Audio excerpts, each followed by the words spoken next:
Okay, wonderful. I love it. A little bit of behind the scenes action. We have to wait for the rotation. No, this is super cool because we can see what's going on. And Why did I think this would go normal? No way, not And with this is Nathan. cold. Not with Nathan. It looks beautiful. I love it. Thank you so much. Yeah. You're gonna put it right there. Is that... no, we're gonna take about an hour, and we're gonna just we're just gonna finesse it until. Well, hopefully your OCD kicks in. Like, We gotta look at it a few ways before we commit. yeah, okay. Oh, I see. Beauty. Yeah, okay. I also love how the light is changing. Put it down? Yeah, down. I prefer it down. You can see it. That's a nice stool. Allie, are you sticking around any chance, or? How much is that stool? Could I ask you to take any? I don't know. I don't know. We just make little things and never think about them because they never sell. And then we start thinking about the big ones. All right. We're ready to go rock and roll. The sound is on. Look fabulous. Thank you, Zara. Yeah. Let's And start I'm off with that. I'm loving our set. Our guest is fabulous. All right. Hello, everyone. I'm Zara Durrani. Welcome back to On Location Vancouver, brought to you with the support of Tell a Story. Today, I'm so excited to be here, and we're sitting down with Esther Rausenberg to talk about the Eastside Culture Crawl, and you're celebrating 29 years. 29 years of this visual arts design and craft festival. It's epic. It is totally epic, and the lighting is epic, the set is epic, and you should have seen, our folks behind the camera, which we'll get a chance to speak to afterwards. Tell us, for anyone who has not had the opportunity to experience the Eastside Culture Crawl, what can they expect this year? Well, it's once a year, so people need to note that, and it's only 4 days, so Thursday, Friday, Saturday, and Sunday. And it's a real opportunity for people to come down and experience the visual arts, design, and crafts that with over 536 artists participating. So it's really a major event. It's a once a year opportunity. There's something for everybody. There's pottery, there's incredible furniture like you're seeing behind us. There's painting and printmaking and photography and sculpture. Every single medium that you can think of is covered in this event. And what's really exciting about it is that it's kind of like you're seeing here, the behind the scenes of what happens when you visit an artist studio, which frankly is really intriguing, absolutely intriguing, because no one studio is alike. I can guarantee that. And what inspires one artist is not what inspires another artist. And so just entering into that world in and of itself is intriguing, and then the art is kind of like the incredible icing on the cake. And you get to have the one-on-one with them and speak to them if they're available. So the festival brings together over 500 artists, opening their studios to share their craft stories and the power of arts. 500 artists, that is massive, and what an undertaking. It is. I mean, we start planning next year's festival, which is going to be the big 3-0. And we want everybody to join us for that event. I mean, we want everybody to join us now for the event as well. But it is a massive undertaking, and literally, we close down this festival, and we basically, we've already started working on next year because it's going to be, a milestone celebratory year for us. So it is a lot of work, and we're a small but mighty team. But everybody works really hard in terms of playing their part and ensuring that all kinds of things get done, including this incredible program guide. Brilliant. So, out of curiosity, how many folks are you working with? Do you get a lot of volunteers, folks just wanting to help out? If anyone out there is watching, maybe wants to get involved for the 30th year? Right. Oh, well, we welcome volunteers, and we're going to need a lot of volunteers next year because we've got some really exciting programming. So we have probably about anywhere between 50 and 75 volunteers that participate in the festival, and we have only a small team of 5 people.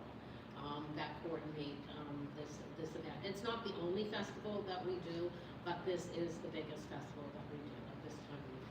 Amazing. Now, if you could tell someone who may be visiting Vancouver for a weekend, a long weekend, what would you say to them that, hey, you need to stop by this, and this address? Your top 3. I know it's hard to pick, but just off the top of your Yeah, head. I can't really pick the top 3, but what I can say is that there is something here for everyone.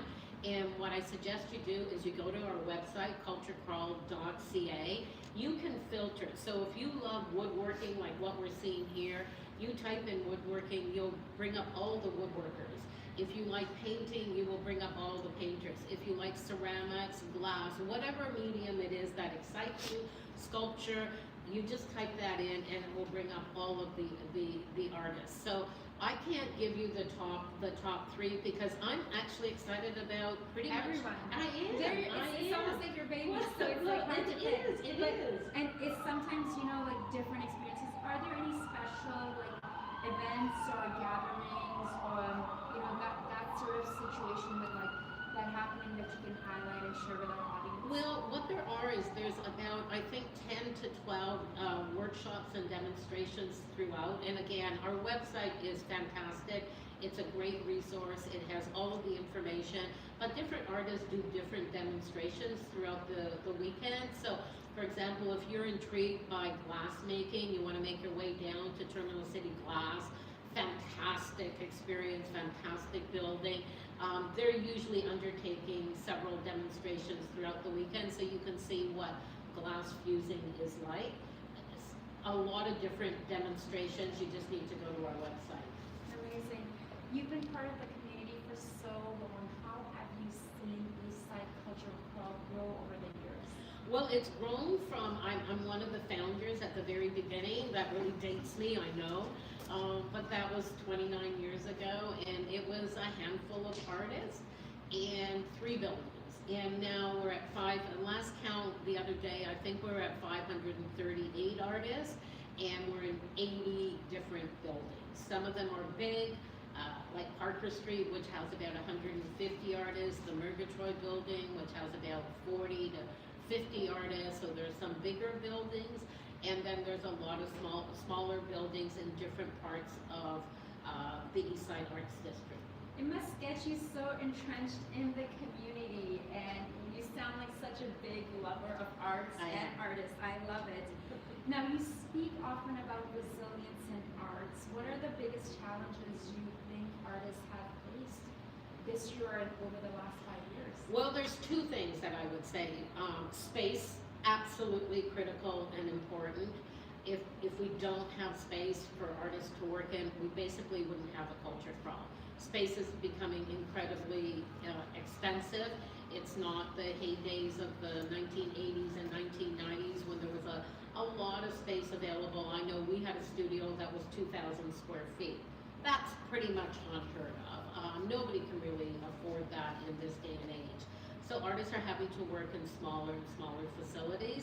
And I think that's actually impacting the art because artists are not able to kind of think big and think epic and think, they want to make grand pieces. They're starting to make smaller and smaller pieces. And I think that that's really going to affect what gets showcased. The other factor is that one of the first things, whenever they do budget cuts, I don't know why this is, but the arts, which actually delivers more in terms of per capita gain for the economy than I think it was the oil and gas industry. And it somehow, they seem to want to always cut that first, even though that budget is always, the lowest budget, but they seem to want to cut it. And so we're seeing, governments at all levels kind of retracting the funding pool, and I'm really concerned about that. It's not just in the visual arts; it's the performing arts and music. So it's all of the different. We were having this conversation off camera, and I'm so grateful to Nathan and Ali who helped us because I'm a one-woman show now, Right. and it's the way that things are. Now the crawl highlights a unique mix of mediums, from sculpture to furniture to jewelry to woodworking and photography. How international is the curation around showcasing the diversity of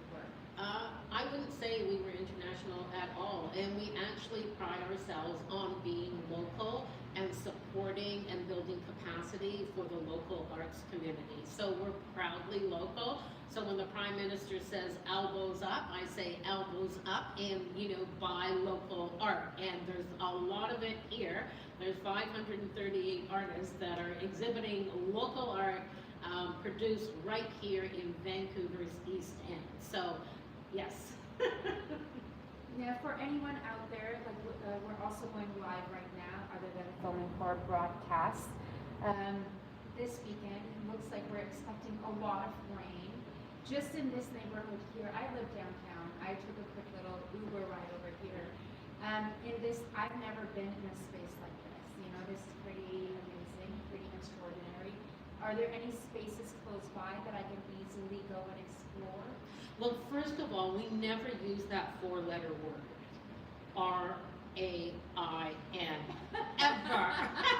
Well, we're sheltered from the R-A-I-N. I just want you to know that. We're sheltered. And I also say, come on, we're Vancouverites. Yeah. And we're in the rainforest. And that four-letter word happens a lot here. So, be brave, step outside. If we let that four-letter word stop us from experiencing this once a year incredible showcase of artists, really get an umbrella, get your raincoat on, and step out. Don't with let a cup that. of coffee and you're indoors and getting out of your apartment. Yes, And exactly. You're not going to be disappointed. are a lot of studios dog friendly?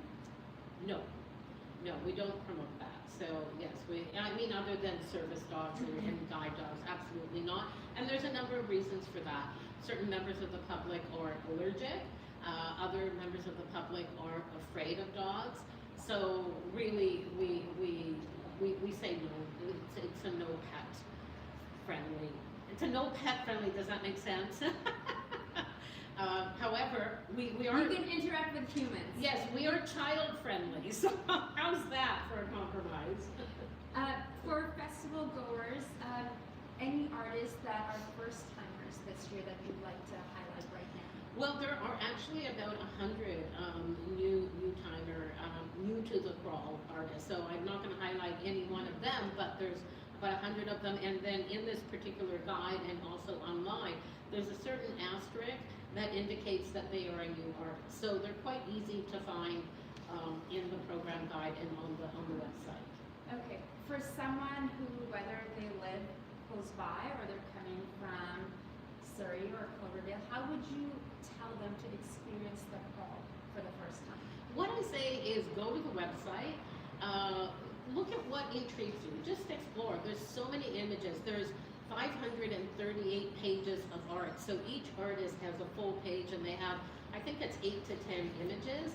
So you can really just go through that website and make a list. I tell people, I suggest, make a list. And often what I see is people walking around with a list in the hand and they're like looking at the guide in here and the map and they're trying to find this artist or that studio. And then what happens is they see something that's intriguing to them, and so they pop into that studio and they get distracted. But I say start with a list and just get out there. It's a great way to spend your Saturday or Sunday. It is. Now the Culture Crawl is on from November 20th to the 23rd. That's correct. So we want to maximize our time, We do. squeeze in Yeah. as much as we can as possible. And I think just meander on over to the website or grab one of these. Yes. Can we expect to find this, I guess, at any local cafes? This beautiful, and it's wonderful graphic here. You can Yes. grab one of these little guides and it will tell you where you should start and based on your interests. And I do see here Yes. so we can see who are the new artists. And I'm personally really into photography. Right. So I'm very excited. Thank you so much, Esther. Truly appreciate it. Before I let you go, is there something for the 30th anniversary, any sort of direction you guys are going in, or anything you'd like to share with our audience before we? We're gonna go big. That's all I can say. We really want to celebrate the fact that, throughout the 29 years, we've had about 1,800 artists circulate through that, and we really want to showcase what the breadth of those 29 years was like. the various artists who have participated in the past and the artists who are currently participating. We have, I'm not gonna let the cat out of the bag, but we have this incredible venue where we're gonna be able to showcase probably about 250 to 300 artists. So it's a secret spot at the moment, but it's gonna be able to accommodate a massive preview exhibit before the artists open up their studios next year. Brilliant. What do you hope visitors will take away from this weekend this year, November 20th to the 23rd? Well, we hope that they have a fantastic experience and get out there and talk to the artists. They love engaging with the public.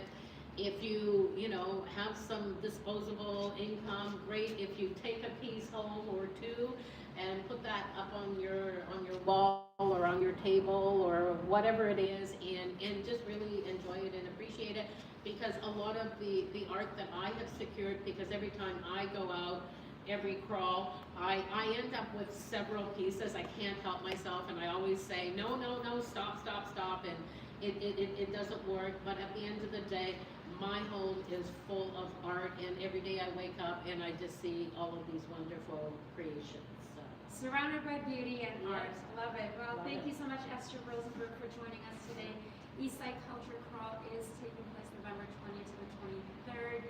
Check out the website, grab one of these guides, and until next time, I'm Zara Durrani. You're watching On Location Vancouver, produced with the generous support of Telestory Hive, and we'll see you soon. Merci beaucoup. Okay, merci. How was that? That was great. Okay. You were great. Gotta go on, That's the problem with connecting to the Wi-Fi.